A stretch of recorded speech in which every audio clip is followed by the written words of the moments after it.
ഇവിടുത്തെ ആൾക്കാർക്കൊക്കെ അത് കുറച്ച് പേർക്ക് എന്തോ വലിയൊരു തകരാറുണ്ട്. ഇപ്പൊ സോഷ്യൽ മീഡിയ ചർച്ച ചെയ്യുന്ന ഏറ്റവും വലിയൊരു കാര്യമാണ്, ഭയങ്കര ചർച്ചയാണ് നടക്കുന്നത് അതിനെ പറ്റി. അതെന്താണെന്ന് അറിയാലോ.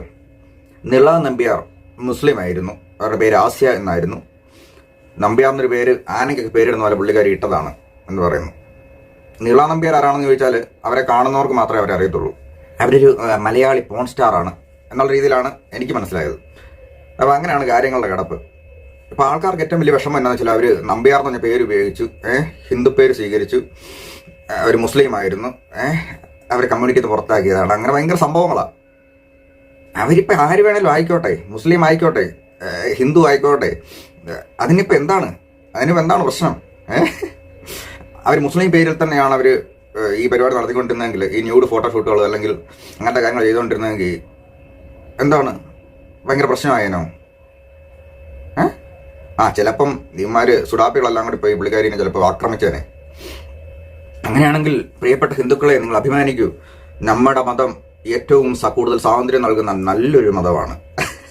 അങ്ങനെ അഭിമാനിക്കുകയല്ലേ വേണ്ടത്. പിന്നെ നമ്പ്യാർ എന്ന് പറഞ്ഞൊരു വാല് ചേർത്തതാണോ നിങ്ങളുടെ പ്രശ്നം? അതോ ഇത് നിള നമ്പ്യാർ തന്നെയാണ്?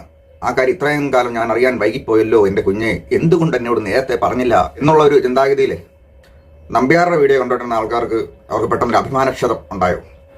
അപ്പം അതുകൊണ്ടാണ് ഈ ആൾക്കാർക്ക് വിഷമമെങ്കിൽ വിഷമിക്കണ്ട കേട്ടോ. രശ്മി ആർ നായർ അവിടെ ഉണ്ട്, യഥാർത്ഥ ഹിന്ദു. ഇപ്പം ആളാരാണ്, എന്താണ്, അവരെന്താണ് ചെയ്യുന്നത് എന്നതിനേക്കാൾ ഇമ്പോർട്ടൻറ്റ് അവരുടെ മതവും പേരും അവർ നേരത്തെ എന്തായിരുന്നു, ഇതൊക്കെ ആണെങ്കിൽ പിന്നെ പറഞ്ഞിട്ട് എന്ത് കാര്യം? ഇങ്ങനത്തെ കുറേ വൃത്തികെട്ട വിവരമില്ലാത്ത മണ്ടന്മാരും പൊട്ടന്മാരും ജാതീയ മതത്തെ ആഘോഷിക്കുന്ന കുറേ ഊളകളുമാണല്ലോ ഈ കമ്മ്യൂണിറ്റിയിലുള്ളത്. അതൊരു തുണ്ടുപാടം കാണുന്നതിനകത്ത് വരെ അതുണ്ടെന്നുള്ളതാണ്. ഇനി മുസ്ലിംസ് ആയിട്ടുള്ള ആൾക്കാർക്ക് എന്തെങ്കിലും വിഷമമുണ്ടെങ്കിൽ നിങ്ങൾ നമ്മുടെ മിയാ ഖലീഫിനെ റെഫർ ചെയ്യൂ. അപ്പോൾ ആ ഒരു സൂക്കേടും തീർന്നു കിട്ടും. എല്ലാത്തിനും എല്ലായിടത്തും ഒരു പരിഹാരമുണ്ട്. ആൾക്കാർ എങ്ങനെ മനസ്സിലാക്കുന്നതെന്ന് വെച്ച് കഴിഞ്ഞാൽ, ഒരു പ്രത്യേക കമ്മ്യൂണിറ്റിയിലുള്ള ഒരാൾ, അല്ലെങ്കിൽ കമ്മ്യൂണിറ്റി എന്ന് പറയുന്ന മനുഷ്യൻ തന്നെ ഉണ്ടാക്കിയ ഒരു സംഭവമാണ്. ഇപ്പോൾ ജാതിയാണെങ്കിലും മതമാണെങ്കിലും അതിനകത്തുള്ള ഒരാൾ ആ കമ്മ്യൂണിറ്റിയുടെ ഒരു സ്വഭാവമുണ്ട്, അതനുസരിച്ച് മാത്രം പ്രവർത്തിക്കുന്ന, അവർ പറയുന്ന അനുസരിച്ച് മാത്രം ജീവിക്കുന്ന ഒരു പ്രത്യേക ടൈപ്പ് ജീവികളാണ് എന്നുള്ളതാണ്. എന്നാൽ അങ്ങനെയല്ല മലരികളെ. ഓരോ വ്യക്തി ഇൻഡിവിജ്വലാണ്, അവർക്ക് ഓരോരുത്തർക്കും ഓരോ സ്വഭാവമാണ്. എല്ലാ വ്യക്തികൾക്കും അങ്ങനെയാണ്. അവരപ്പോൾ എന്ത് ചെയ്യണം, എങ്ങനെ നടക്കണം, എങ്ങനെ ജീവിക്കാം എന്നൊക്കെ തീരുമാനിക്കുന്ന അവരാണ്. അല്ലാതെ ഒരു പ്രത്യേക കമ്മ്യൂണിറ്റിയിലുള്ളതാണ്, അല്ലെങ്കിൽ പ്രത്യേക ഒരു മതത്തിലുള്ള ഒരാളാണ്, അല്ലെങ്കിൽ ഒരു പ്രത്യേക ജാതിയിലുള്ള ഒരാളായതുകൊണ്ട് അവർക്കെല്ലാം കൂടെ കോമൺ ആയിട്ടൊരു സ്വഭാവമൊന്നും ഇല്ല. ഇതിന് മാത്രം വലിയ ചർച്ച ചെയ്യാനുള്ള കാര്യം എന്താണ് ഇരിക്കുന്നുള്ളതാണ്. കാണേണ്ടവും പോയി കാണുക, അത് കഴിഞ്ഞിട്ട് അവൻ എന്താണോ അതുകൊണ്ട് കിട്ടുന്നത് അതിനെ ആസ്വദിക്കുക, എന്നിട്ട് മുമ്പോട്ട് പോകുന്നല്ലാതെ ഇതിനകത്ത് കയറി കിടന്നുകൊണ്ട് ഈ ചൊറിയേണ്ട കാര്യം വല്ലതും ഉണ്ടോ? ചേടാ, ഇത് വല്ലാത്തൊരു സൂക്കേട് തന്നെ കേട്ടോ. ലോകത്ത് എന്തൊക്കെ കാര്യങ്ങൾ സംഭവിക്കുന്നു. ഇതിനകത്ത് കുറേ എണ്ണം ഇപ്പം പണ്ട് റിഹാന എന്തോ പറഞ്ഞപ്പോൾ റിഹാനയുടെ മതം തപ്പിപ്പോയ പോലെ ഓരോരുത്തരുടെ മതം തപ്പി കണ്ടുപിടിച്ചോണ്ടിരിക്കുക. ഇപ്പം നിള എന്ന് പറയുന്ന നിള നമ്പ്യാർ ഇപ്പം നിള നമ്പ്യാരാണ്. ഈ നമ്പ്യാർ എന്നുള്ള ജാതിവാലിൻ്റെ പ്രശ്നമുള്ള പ്രശ്നം. ആ ജാതിവാലിന് ഇതേ ഉള്ളൂ വാല്യൂ. ആരെങ്കിലും അവരുടെ പേരിൻ്റെ കൂടെ നമ്പ്യാരെന്നോ നായരെന്നോ പിള്ളയെന്നൊക്കെ ഇട്ട് കഴിഞ്ഞാൽ അവരതായി മാറും. അത് സൊസൈറ്റിയിൽ അങ്ങനെ. അപ്പോൾ നിങ്ങൾക്ക് മനസ്സിലായില്ലേ, ഇതിനകത്തൊന്നും യാതൊരു അർത്ഥവുമില്ല. അതൊക്കെ വെറും പേരുകൾ മാത്രമാണ്. അത് കുറേ ആൾക്കാർ പറഞ്ഞു കഴിയുമ്പോൾ അതൊരു സത്യമായിട്ട് മാറും. ഇവരുടെ ബർത്ത് സർട്ടിഫിക്കറ്റ് ഒന്നും തപ്പി ആരും പോകുന്നില്ലല്ലോ. ഇതിപ്പോൾ ഇവർ പറഞ്ഞുകൊണ്ടാണ് എല്ലാവരും അറിയുന്നത്. അല്ല, ഒരു പട്ടിക്കുഞ്ഞു പോലും അറിയത്തില്ല. അതിൻ്റെ വാല്യൂ അത്രേ ഉള്ളൂ.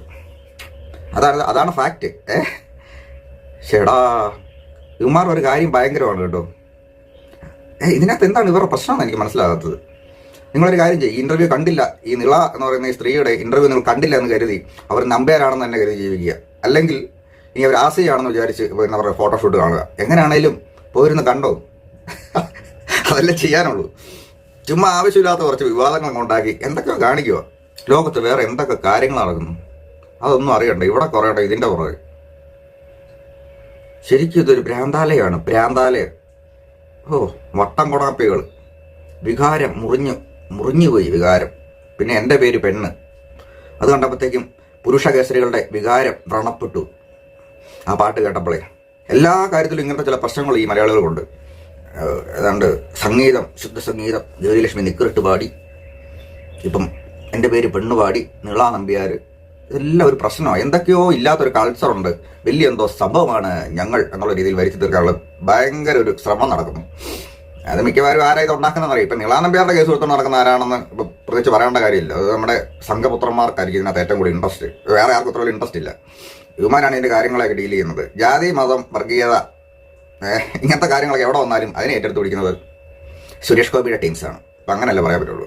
അവർക്കാണ് അതിനോട് പ്രത്യേക ഇൻട്രസ്റ്റും, അവരാണ് ഇതിനായിട്ട് ചർച്ച ചെയ്യുകയും അവരാണ് ഇതിനെക്കുറിച്ച് വലിയ വലിയ വിവാദങ്ങൾ ക്രിയേറ്റ് ചെയ്യുകയും പോസ്റ്റ് ഉണ്ടാക്കുകയും വലിയ സംഭവമാണെന്നുള്ള ഇത് കാണിക്കുകയൊക്കെ ചെയ്യുന്നത്. കാരണം നമുക്ക് വേറെ ഒന്നും ചെയ്യാൻ